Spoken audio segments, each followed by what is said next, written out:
Okay, thank you, Freddie. I'm linked into the Dublin Mind Body Experience virtual show. It's good to be back again, Joel. Yeah, so just before I forget, 7:30 tonight. I'll be back on doing a Journey of the Drum presentation, kind of a mini workshop. So if you're around, please do check that out at 7:30 tonight. And yeah, so this talk now I'm going to present is called Ancestral Family Intergenerational Healing. And I'm just going to give it a couple of minutes till a few more people come in, and then we'll get started. Okay, so just give it a minute or two. Just checking my phone here to see what's come in so far, and then we get started. I know a lot of people are out in the sunshine today, which is where I've just been myself, and I'm going back straight out there as soon as this is done. So hope you're enjoying the beautiful weather today. It's wonderful when we get sunshine in Ireland, isn't it? Best place in the world to be, it really is. Okay, I'm just scrolling down here on my phone to catch the light. There we go. See if I can catch some of the get that switched off there. Don't need the echo. And yeah, so I'm going to give it a minute or two before we start. The numbers are still coming up nicely there, and if you've got any questions, just throw at me from the start. Go for it. And I'm going to be covering the areas of addiction, depression, stuff like what you might call family curses. There's a curse in our family, or there's alcohol in alcoholism in our family. Stuff like that. Like a curse, something that's hanging over a family. I'm going to talk about all of that stuff, and I'm going to talk about collective soul loss. I talked about individual soul loss earlier on. I'm now going to talk about collective soul loss. Okay, the soul loss of a nation, a nation's actual collective soul loss. And I've already mentioned our National Ancestral Family Healing Day that we hold every year now at Sound. We had a wonderful one last year, a virtual one, where people, healers from all over Ireland, got together and posted up lives in a schedule that we had running for all of the day, and people were able to take part. And it was very, very powerful because it shifted quite a lot of the energy that we need to start healing on our island. And of course, individually and collectively, everything is connected. There's nothing that doesn't impact the rest of us. So holding ceremony, doing healing work for yourself also impacts on all the people within your family. It sends out the ripples. It creates change, and of course the human condition resists change. So of course when you start doing work on yourself, it can sometimes cause friction with other people in your life, and it's about being able to manage that. Okay, Sheila is in. Hello Sheila, welcome. Okay, you're doing well there. The numbers are building up. We had 3 and now it's gone back down to 2. So I'm just going to give it another minute or two before we start. I was due to start at 4:45, so I'll give it a couple more minutes there. We're up to 3 again. Lovely. Somebody fell off and got back on again.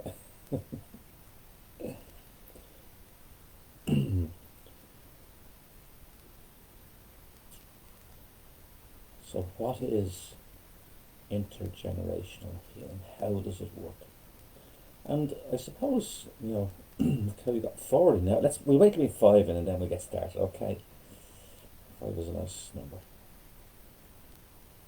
Waiting on number 5 to come in. Come in, number 5. It's like playing bingo here, waiting on a number. There we go. We've got 5 in now. Okay, you're all very welcome. Good afternoon. My name is Dermot O'Hara, as it says across the banner, if it's up. And I'm going to talk to you for the next probably 25-30 minutes about ancestral intergenerational family healing. And it's about the concept and how it came about, and how I ended up performing ancestral generational healing or intergenerational healing for people. Was that with my own recovery work over 30 years ago, I got to a certain point where I couldn't move forward any further, and what I realised was that there was energies around me that weren't supporting me, and I had no idea where they were coming from. So I went off and I done some work around Ireland. I'd done a tour of Ireland, and I went around the sacred sites. And I started in the south of Ireland first and covered most of them. And then, interestingly enough, I got invited to do some healing trauma work with some of the people about 20 years ago, just after the Good Friday Peace Agreement had been signed. I went up north and I worked with some people there healing trauma to do with the conflict up there, and got to work with some of the sacred sites up there as well. And then I came back down to my home here in Dublin, and I started to really connect into the whole ancestral lineage of our people on this island.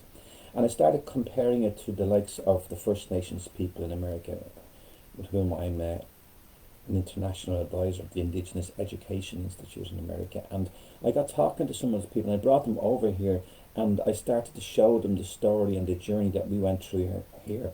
And I helped them to realize that we had a very similar experience of losing our language, losing our spiritual teachers, and losing our land.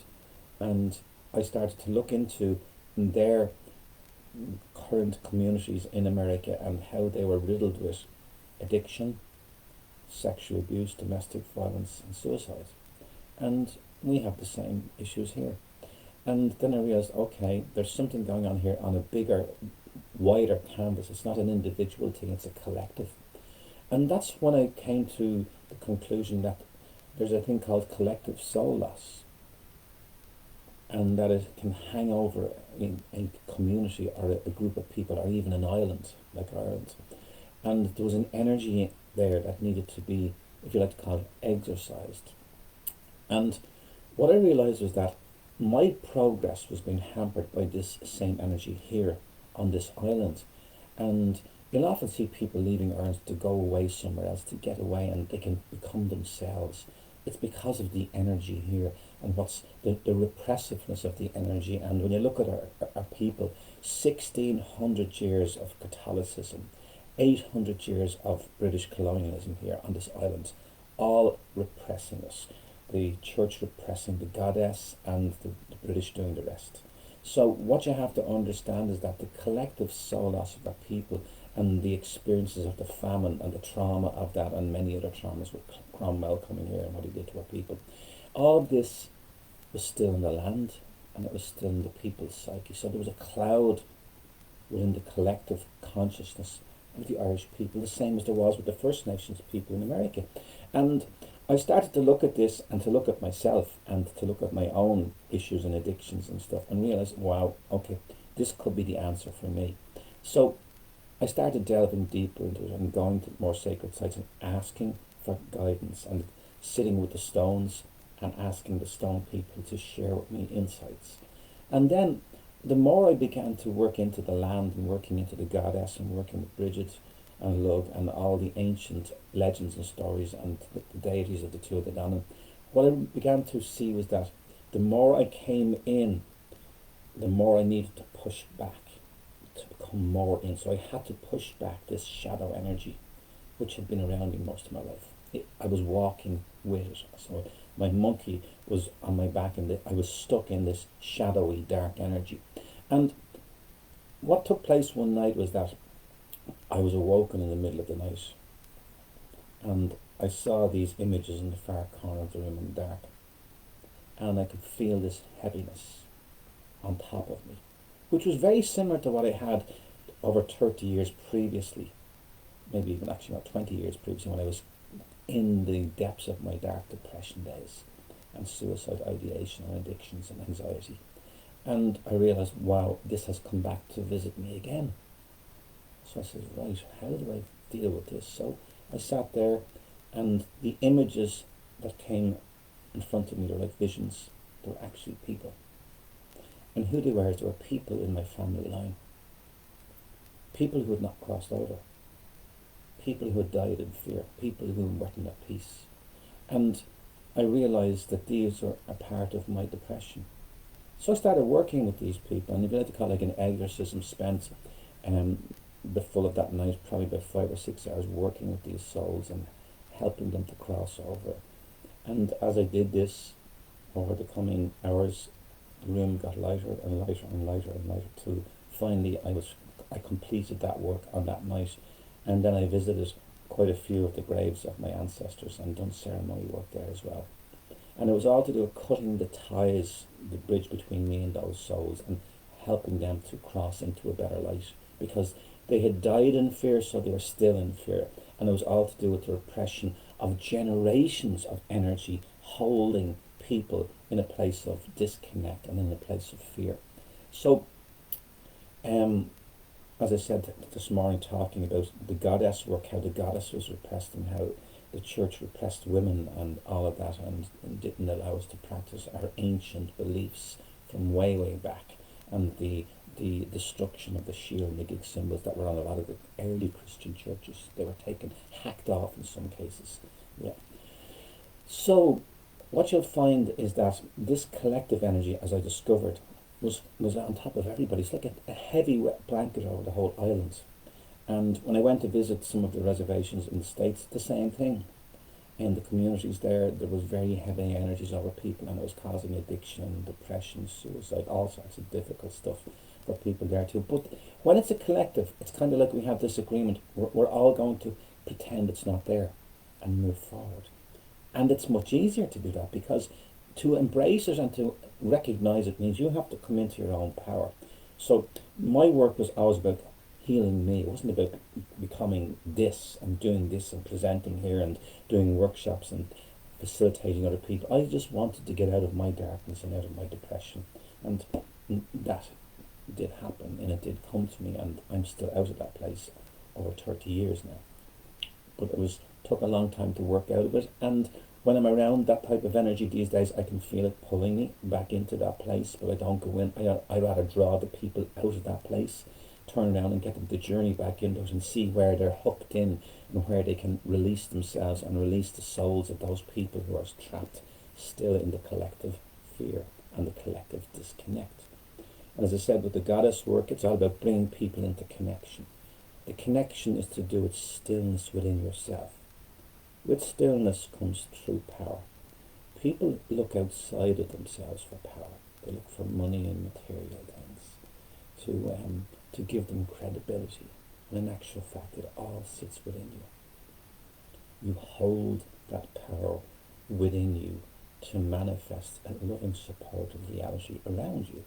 But the problem is that if you're carrying this old energy from generations back, because this will be from your mothers and fathers, great-great-great-great-grandparents, parents going back generations. That energy has flowed right down the family line. So it's like there's a collective timeline. You can have an individual timeline and you can have a collective family timeline. And in the family timeline, it's like a motorway of energy coming right down to you.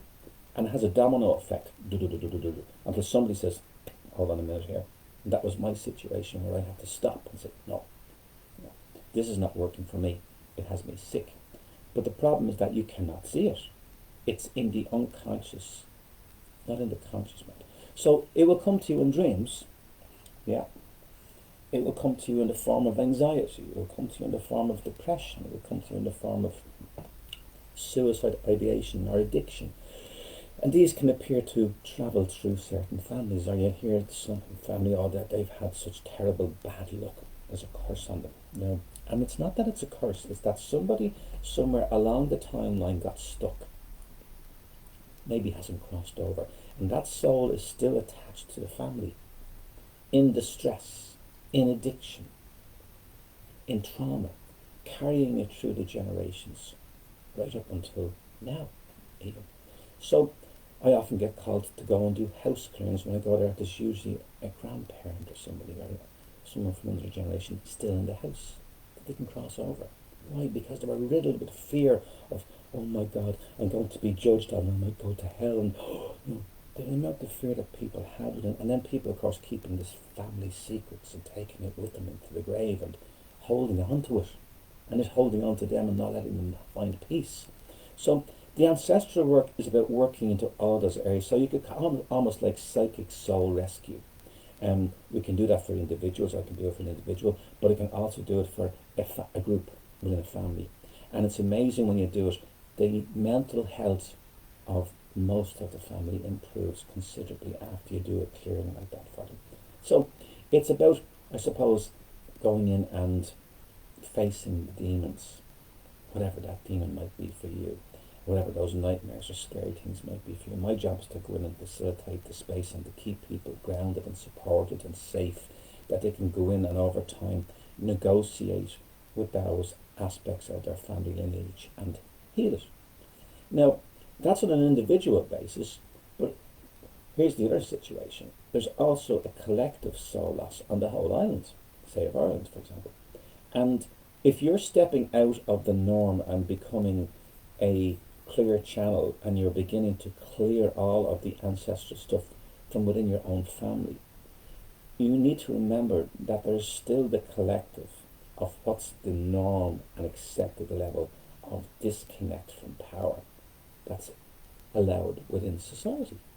So the more you come in and you push back the shadow of control and fear, the more you hold the light, the more the other people around you shift with you. So it's very powerful. As much as you become an anchor of light for other people to embrace, you make it safe for them to heal their past lineage as well. And that's the shift in consciousness that we talk about. So in order to achieve that, it's all about you relearning to define your boundaries, learning how to hold the space of the peaceful warrior, and to be able to shield yourself when the fear is projected onto you. I remember many years ago being asked, are you the witch doctor? Little old woman, she was terrified of me, but she wanted to come and see me. And she thought I was a witch, and she called me the witch doctor. And I said, well, yeah, not really, but if you want to come for a session, we can do it. But she called me a witch doctor, and she was terrified, but at the same time she was drawn to him. Something drew her to me, and we done some great work for her at that time. So false evidence appearing real. When something is challenging the norm and disturbing the status quo, that's when growth is taking place. So when you go into the family dynamic to start working in there, you create change as well. So the idea is that you need to learn to hold your personal space and your boundaries within your family dynamic. So you become the healer of that group, that soul group. But it begins with healing yourself first. And as you're doing that, you automatically are healing everybody else in your family group with what you do. So we're all connected at the end of the day. It's just that we don't know it yet. We've forgotten it, or we've disconnected from it, and we're in a programmed disconnect. And we only have to look around at the planet and the relationship or the lack of it that we have with Mother Earth to realize how disconnected we actually are from her and from ourselves. So it's about bringing back in all of that awareness and healing that fear of being in our power, of standing out, being an individual, being different, and being seen. And not just doing it to be seen, but doing it to stand in your truth. Because as soon as you stand in your truth, you challenge those who think they're in control. Because consciousness is shifting, and people who are afraid of letting go of control will constantly battle with change. They will battle with the light, they will battle with the fear, they will battle with their own fear, and they will project out. So the work is about helping those people to get past their fear, to get past generations of programming. Because remember, in their mind, it's normal. It's normal. It's their fixed perception of reality. And in order to help people change that, I use sacred imagery, journey work, dream interpretation. After all, the dreams are your higher self giving you information and guidance as to how you can move forward. So it's always about moving forward. It's always about growing. It's about shedding layers, and shedding, like the trees shed their leaves every year. If they didn't, they wouldn't last very long. And we have this terrible habit of holding on to the leaves, and we don't do much growing, right? And that happens. I'm just checking in to see if there's any questions coming in on my presentation so far. So far there isn't any, so I'll keep going for another 10 minutes or so and talk a little bit more about the intergenerational process and how it works. And as I said earlier on, a lot of the time you're doing spirit work, you're working with souls of people who have got stuck, who haven't crossed fully over. And when you think about it, back in the day, it was the Catholic priest's role to bring people and to cross them over. And I had the experience one time. I'd been called to a house that was supposed to be haunted and that needed clearing, and there'd been a priest, God help him, came in a few weeks before, and then he had a massive panic attack in the house and he ran out. And there was nothing to do with the house, it was just that he was so frightened, he was so full of fear that he couldn't hold the space for the family or anybody else. Just didn't have the skills or the awareness, because he was coming from a fear-based belief system. And when you go into these places, you bring light with you. There's nothing to fear. Someone said before, don't be fearing the dead, it's the living you need to watch out for. Okay, somebody just posted up something there. Belinda's come in and a few others have come in there. Let's see how we're doing. And Jackie Smith, hello, how are you? Welcome to our talk. Yeah, so any questions on all that so far? Anything you want to know, please do write something up there. Give me a question, and that takes me in further into the subject. If not, I'll just keep skimming around it. And when you think about addictions, depression, and the way we treat them with medication sometimes, the methadone program for heroin, and taking people and getting them on the wagon to get them off the alcohol. But you see, I believe that those are just symptoms of soul loss, and that our soul sickness, as I like to call it as well. And the soul sickness is caused by trauma. So let's say, for example, somebody has a traumatic death 200 years ago in your family line, and they don't cross over. They're still floating around on the earth vibration. That becomes part of your shadow. It becomes part of your collective within your family, because that energy will still be in the timeline of that family soul group, and it will impact on you as it did with me. And until you go back and deal with that, all those different symptoms can manifest in your family or in a family.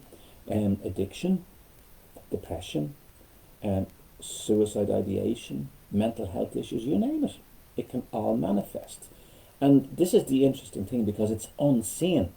We can't actually see it because it's in another dimension. With people like me, when we sit with people, I'm a seer, so I can see it. And I can frame it for somebody, and I can bring it into the room, and we can work with it, and we can resolve it, and we can help the soul to cross over. And it's very powerful work. It really, really is, and it has a huge impact. So if you can imagine all the trauma that's been going on in this island for generations, all the trauma from Cromwell's army going into almost every town and raping the women and slaughtering people, the trauma of the millions that died and left this island in distress from the famine, the people who were torn from their land and cast out onto the roads and the fields, and their homes burnt over them. That stuff is still around. There's a lot of it still around to be healed, and we're only beginning to look at it in recent times to realize, okay, there's something that we're all carrying. And I've asked people coming to this island before, can you feel that heaviness that we're holding in the collective? And they'll say, oh, absolutely. You can see it in the Irish all the time. And when I go and work with the First Nations people in America, it's the same thing. They're carrying the same energy, because they've had their land torn away from them. They've had their spiritual teachers locked up. They had their language taken from them. Up until the early 70s, they were not allowed to perform their own sacred ceremonies. Yeah, America, the land of the free. The First Nations people were not allowed to perform their sacred ceremonies right up until the mid-70s. There's one thing there. They're illegal. So, control, repression, trauma, yeah, the First Nations people got it, and we will be mirroring the same stuff. Losing our land, losing our language, losing our spiritual teachers. Same stuff. And the symptoms are the same. So, ancestral generational healing goes back into what you could call the collective soul loss of a nation, and starts to work on that. But you start by working with your own family, with yourself, because it's about people come to me and we do certain work, and we find that there's a very powerful dark influence coming in. It's okay, we got to go back and work through this. But it's only when the person is ready, because there's so many other issues can be in the way before they're even ready to do that work. And it's about getting people to a point where they're strong enough, mentally, physically, and spiritually, to handle that level of healing. So what I do in the meantime is, each year at Samhain, we have Ancestral Family Healing Day, and what we've been doing for the last while is resurrecting old locations of mass graves that existed around the 230 workhouses we had in Ireland that were built during the famine times. Most of these graves are unmarked. We've seen recently in Canada they've unearthed a grave of something like 700 or 800 children buried. So we have the same history buried here, and we need to shine light on it, and we need to heal all those souls and help them to cross over.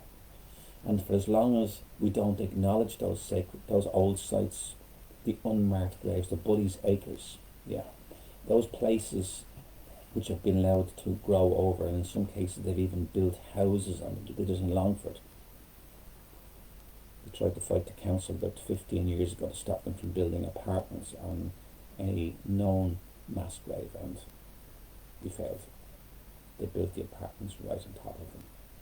So a lot of that going on. So what we want to do is we want people to go around each of the different areas in Ireland and to mark the location with a candle and with flowers on National Ancestral Family Healing Day, which is the 31st of October every year. When we started it last year, we launched it, and we're going to do it every year from now. And it's to raise the vibrations and to help these dear souls to hold space for them and to acknowledge them, because in a lot of cases they're lost. Nobody even knew where they were. Didn't even know. They'd probably just thrown into a hole with no names, no prayers done over them, nothing. So we buried that under the carpet with a lot of other stuff, and it's about time we got the light and shined it under the carpet to heal all that stuff, because that's the type of stuff that kept us in the dark for so long, and we became, what would you call it, we incubated abuse in this country on so many different levels. Abuse of power, sexual abuse, you name it. And it's time to heal all of that. So the intergenerational healing within your own family is also national. It's collective. We're all in it together. We are all connected. We are all one. We come from the light and we return to the light. And while we're here, it's about trying to illuminate the space around us for as many of us as possible, to hold that light for all those dear souls who are stuck in the darkness of fear. All of those people who would have died in trauma, when you think about traumatic circumstances. Heavy stuff, but it needs to be lifted so that it lightens all of our paths here on this beautiful island of Ireland. Okay, so that's about as much as I can share with you about the work itself. I do that work privately, one-to-one for people. And Sumta Hessian is in. Hello, Sumta, how are you? Diane Crabb is back in. Good morning, Dermot. It's good morning where you are, Diane. It's good afternoon where we are. Jackie Smith is in. Yeah, Sheila's in. Okay, so that's about the end of my talk for today. Thanks for giving me your time and sitting here and listening to me. I hope you enjoy the rest of the day and get out into that sunshine. It's beautiful out there. I'm going straight out now. And I'm on again at 7:30 tonight doing Journey of the Drum. So if you can make it in for that one, I'd love to have you with me. So put that in your diary for later, 7:30 this evening. It's a date, and I'll see you then. Thanks so much for giving me your time and watching. So.